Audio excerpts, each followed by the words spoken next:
Mesdames, Messieurs, merci d'être venus à ce point de presse, formule que j'ai préférée à la multiplication des déclarations auprès des uns et des autres qui avaient eu l'amabilité de solliciter mon point de vue à propos du décès du président Hugo Chavez. Ce jour est un jour de deuil pour nous et pour de très nombreux peuples et militants. Nous nous sentons liés de cœur, plutôt qu'aux commentaires haineux, vulgaires, que nous voyons se multiplier dans les médias européens.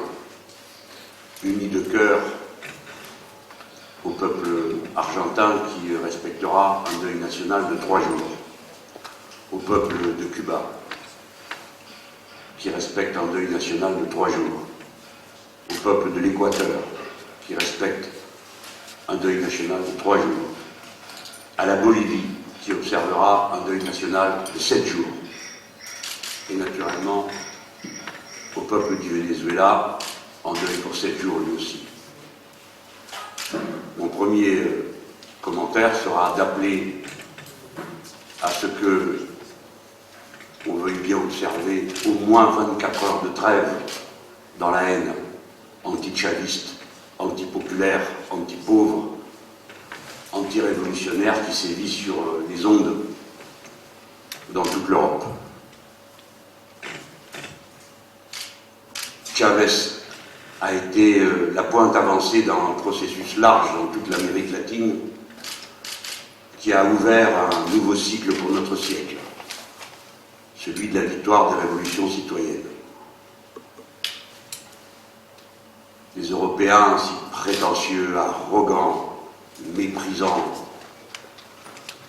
la fecte social-démocratie qui, depuis 24 heures, se répand en injures contre les figures progressistes de l'Amérique du Sud, ferait bien de se souvenir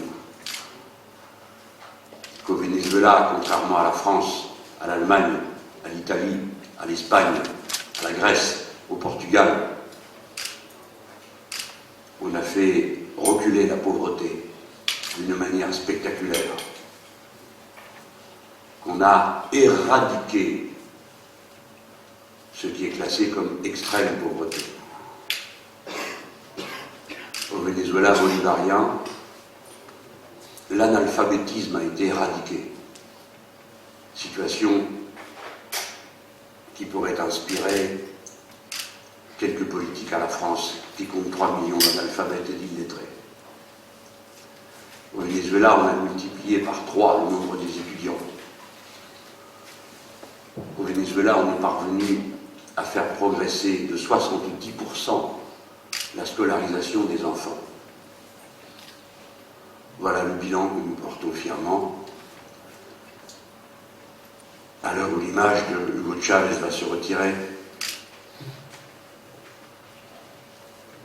Quoi qu'il en soit pour nous, ce que représente Hugo Chavez ne meurt jamais.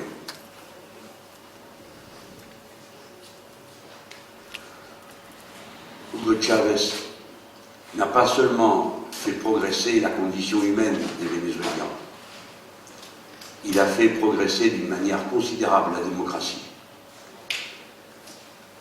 Et c'est sans doute sa contribution majeure à la lutte socialiste de notre siècle. Il a fait la démonstration qu'on pouvait, sur une ligne d'offensive sociale et démocratique, avancer, prendre des mesures décisives de récupération de souveraineté nationale sur les éléments clés de la vie d'une nation, comme par exemple la propriété publique de l'énergie.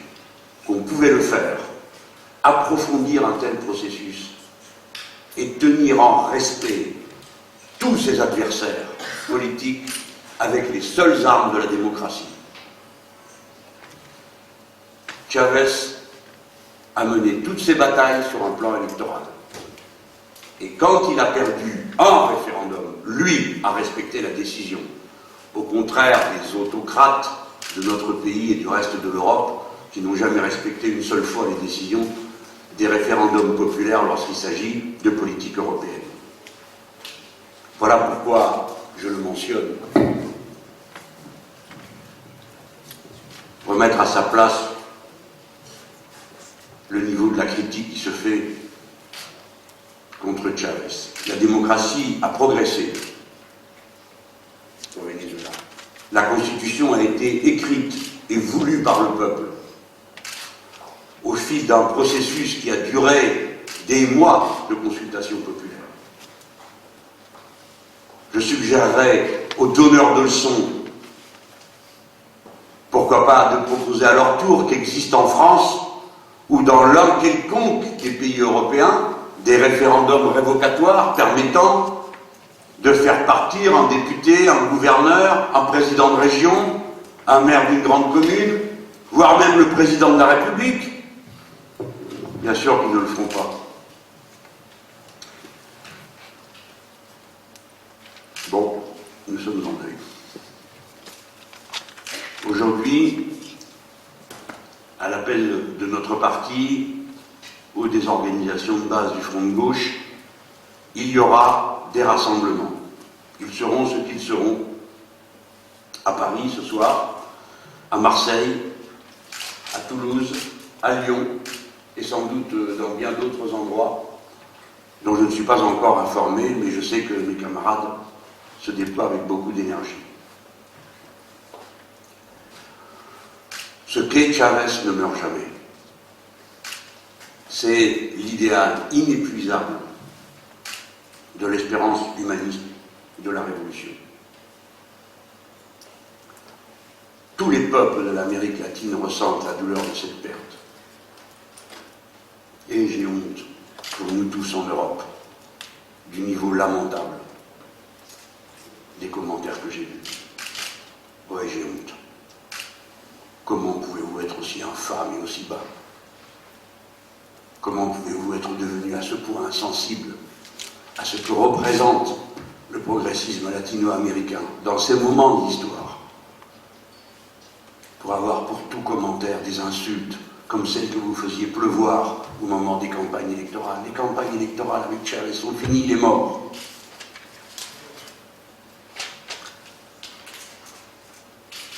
Vous ferez les suivantes avec Maduro et les autres. Juste ces quelques heures nous auront servi de leçon. Les cendres de Chavez sont chaudes,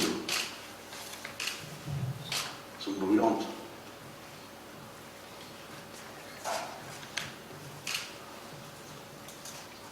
Et nous avons au cœur non seulement l'idée que nous continuons ce combat, mais la haine intacte que nous avons contre les puissants et les puissances, qui, même à l'heure de la mort, sont incapables de respect qu'ils manifestent pourtant pour tant d'autres et qui le méritent moins.